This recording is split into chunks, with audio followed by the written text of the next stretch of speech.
Welcome to the deep dive.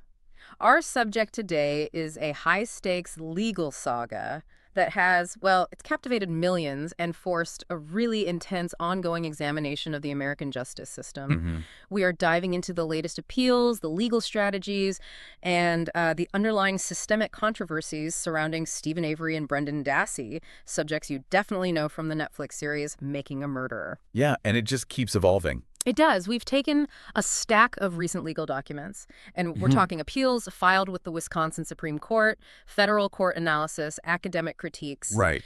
And our mission here is to really extract the most crucial, contested legal and psychological standards at play. We Okay. want you to walk away understanding not just the latest news, but the fundamental legal battles being fought. And what's truly fascinating to me is that these ongoing appeals aren't just about the facts of the original crime anymore.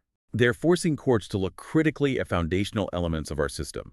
Things like, the standard for police conduct, the reliability of forensic interpretation, and critically, the high bar of deference given to state court decisions under federal law. It's a study in how conflicts of interest and cognitive bias can really influence an entire investigation. Exactly. Okay, let's unpack this. We should start with Stephen Avery. He's currently serving a life sentence for the 2005 killing of photographer Teresa Halbach. And the context is it's everything here. It is. This conviction occurred just 2 years after Avery was exonerated by DNA in a 1985 sexual assault case. A wrongful conviction that led him to file a massive, a $36 million civil lawsuit against Manitowoc County. That historical conflict is absolutely critical. It's the unavoidable backdrop that Avery's legal team, led by Kathleen Zellner, argues just tainted the entire subsequent investigation. So, Avery is still fighting, having recently appealed a unanimous defeat from the Wisconsin Appeals Court up to the state Supreme Court. His petition focuses on 3 primary constitutional arguments. What are those 3 claims? Well, they center on claims of ineffective assistance of counsel, which are known as Strickland claims. Okay. Then the destruction of key evidence, referred to as Youngblood claims, and, most contentiously, the failure of the prosecution to disclose exculpatory evidence, or Brady claims. These are the heavy hitters of constitutional law. They really are. Let's start with one we haven't heard as much about, the Strickland claims, the accusation of ineffective counsel. What is Avery's team arguing his original defense failed to do? So the Strickland standard, it's tough. It requires a defendant to prove 2 things. First, that their attorney's performance was deficient, and second, that this actually prejudiced the outcome of the trial. Zellner argues that Avery's prior counsel was ineffective for failing to properly investigate and use evidence from a computer analysis at the Dassey residence. And what would that have done? Specifically, it was information that implicates Bobby Dassey as a possible alternate perpetrator, Bobby Dassey, who is a key state witness. the key state witness. And this connects directly to what's called the Denny suspect rule, which allows the defense to introduce evidence pointing to someone else. Okay. The core argument is that if the original defense had presented evidence linking Bobby Dassey to the potential crime, it would have fundamentally changed the trial, which dovetails perfectly into the Brady claim. Right, and that's where the Veli CD comes in. Exactly. This is the critical turning point. Let's dig into that Veli CD that formed the basis of this Brady violation claim. What was on that disk that was allegedly withheld for 12 years? Okay, so the Veli CD, it contained a huge 2,449-page forensic police report compiled by Detective Veli. Wow. This report analyzed a computer seized from the Dassey residence. The defense contends the prosecution just sat on this report. They only provided it in 2018. 12 years later. 12 years later. The claim is simple. Withholding this violated the Brady rule that says prosecution has to disclose material evidence that's favorable to the defense. And what precisely did this massive report reveal about Bobby Dassey? It was damning circumstantial evidence. The report documented over 2,600 unique word searches and almost 15,000 refined pornographic images on that computer. And the search terms. This is the crucial part. They were specific and violent. We're talking bondage, gun, stab, handcuff, rav, throat, bullet, and fire. And the defense claims the state basically misrepresented this, saying it was Brendan's computer, not Bobby's, and that it had nothing much of evidentiary value. Exactly. They argue it was concealed evidence that could have completely bolstered that alternate suspect theory. That brings us to Avery's third major point then. The physical evidence, the bone fragments that were destroyed or returned to the family. What's the constitutional basis for that challenge? That is a Youngblood v. Arizona claim. It addresses the state's obligation to preserve potentially exculpatory evidence. Wisconsin authorities took certain suspected human bone fragments found off the Avery property in a gravel pit, and they characterized them as not evidence because they couldn't be conclusively identified through DNA. And then they just gave them back to the Hallback family. They did. So Avery's team argues that by denying them the chance to independently retest that material, the state committed a due process violation. To succeed on that, though, don't you have to prove bad faith? You do, and that's the hurdle. Avery argues that by violating Wisconsin's own evidence preservation statute, that is the proof of bad faith, he argues retesting those fragments could have potentially refuted the state's entire theory of where the murder occurred. So Avery's appeals really hinge on challenging the fairness of the process itself. Was evidence hidden and was evidence intentionally destroyed? Yes. They are asking the court to re-examine the police procedures and whether the state upheld its basic duty to ensure due process. Now, let's transition from Avery's due process claims to the case of Brendan Dassey. His legal battle is focused almost entirely on a single question, right? Was his confession voluntary? That's the whole ballgame for him.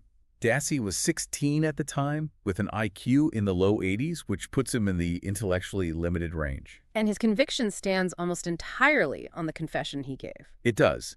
And while a federal district court initially found the confession involuntary and granted him relief, the Seventh Circuit Court of Appeals, sitting en banc, reversed that decision. They upheld the state court conviction. And that reversal is what shocked so many legal observers. Why was that court so divided? How did the majority justify upholding it? The majority relied heavily on a standard known as AEDPA, the Anti-Terrorism and Effective Death Penalty Act. Right. This act sets an extremely high bar for federal courts reviewing state criminal convictions. You have to understand, under AEDPA, the federal court's job is not to decide if the state court was wrong, but whether its decision was objectively unreasonable. So, not just wrong, but unreasonably wrong. That sounds like a massive handicap for any defense team. It's a huge handicap. It prioritizes finality over relitigation. The majority argued that the state court decision wasn't unreasonably wrong. Yeah. They cited things like, well, Dassey got his Miranda warnings, the setting was comfortable, no violence, no raised voices, and critically, he resisted some suggestions. Resisted? How so? For example, he denied personally shooting Hallback or seeing a fake tattoo the police mentioned. The majority saw those as signs of an autonomous mind at work. But the dissent was furious. Yeah. They called the majority ruling a travesty of justice. What was their counter-argument on coercion? The dissent argued that the majority failed to apply the special care required when you're evaluating juvenile and intellectually limited confessions. They pointed out that the investigators used classic psychological coercion tactics known to be highly problematic, tactics that mirror the controversial Reed technique. And what are the key elements of that kind of coercion? Deception, bluff, and especially something called minimization. That's where investigators suggest the crime wasn't really the suspect's fault. Maybe they blame an accomplice, or they just underplay how serious it is. Which, for a vulnerable teen, would suggest leniency. It would lower the stakes of confessing. Exactly. And the most arresting examples of his suggestibility are in the transcript itself. Like what? Well, the dissent highlighted Dassey's extreme suggestibility and his literalism. And consider this, it's a chilling detail. After confessing to rape and murder, he asked the investigators if he would be back at school that afternoon to turn in a project. Wow. Just a profound failure to grasp the life-altering consequences of what was happening. Totally. And on top of that, the investigators used what amounted to false promises, telling Dassey that honesty will set you free. Given his limitations, he understood this literally. Like a promise of immediate release. Yes. And when you combine all that with a confession that was just riddled with inconsistencies, shifting accounts on where the shooting happened, the order of attacks, it strongly suggests the confession was manufactured through suggestion, not volunteered truth. So in Dassey's case, the debate isn't really about evidence. It's about whether the legal system is equipped to distinguish between a voluntary confession and one psychologically manufactured. It's the tension between precedent and modern psychology, absolutely. Let's pull back then and look at the broader systemic context here. The controversy over Avery's prior lawsuit brings this concept of institutional bias into sharp focus. Can you clarify the distinction between a conflict of interest and confirmation bias here? Sure. So we define a conflict of interest as a structural tendency toward bias. It's when an individual has a personal stake like protecting a county from a $36 million lawsuit while exercising judgment on behalf of the state. So when Manitowoc County Sheriff's officers like Detectives Lank and Colborn actively participated in the Hellback investigation while that massive lawsuit was pending, That created a massive, just an undeniable conflict of interest. and that structural conflict creates the perfect environment for psychological biases to take hold. What are we talking about specifically? Primarily, confirmation bias. This is the tendency to seek, interpret, and favor evidence that confirms what you already believe. Yeah. In this case, that Avery was the killer. Right. You're looking for evidence to fit your theory, not building a theory from the evidence. Precisely. Studies show police decision-making is influenced by these non-legal factors, and here, the pressure to confirm the guilt of the man suing the county would have been immense. That focus on confirming a suspect also leads us to the question of forensic evidence reliability. Where does the modern scientific consensus stand on the types of evidence presented in this case? We also see the influence of what's called adversary bias, where experts, consciously or not, tend to favor the side that hired them. Regarding the science itself, a 2009 National Academy of Sciences statement confirmed that many forms of pattern evidence, things like fingerprints, even ballistics analysis, they lack rigorous scientific proof that they can consistently establish a high degree of certainty for identification. And what about DNA? Well, even highly weighted evidence like DNA is susceptible to compromise. The issue isn't whether DNA is accurate, it's whether the methodology used to collect, test, and interpret the DNA is sound. And research shows that interpretation is vulnerable to contextual bias, especially if the labs are integrated with the prosecution's office. So this deep dive, it really shows us two men whose freedom hinges on this tension between entrenched legal precedent and a modern scientific understanding of human behavior, of evidence, and of coercion. What we really see is the inherent difficulty courts face when applying broad, decades-old standards like the totality of the circumstances, and especially that highly deferential AEDPA standard to modern psychological realities. I mean, scientific findings prove the vulnerability of juveniles and the intellectually disabled to these coercive tactics, yet the legal system struggles to overturn convictions that were deemed reasonable years ago. So what does this all mean for you, listening at home?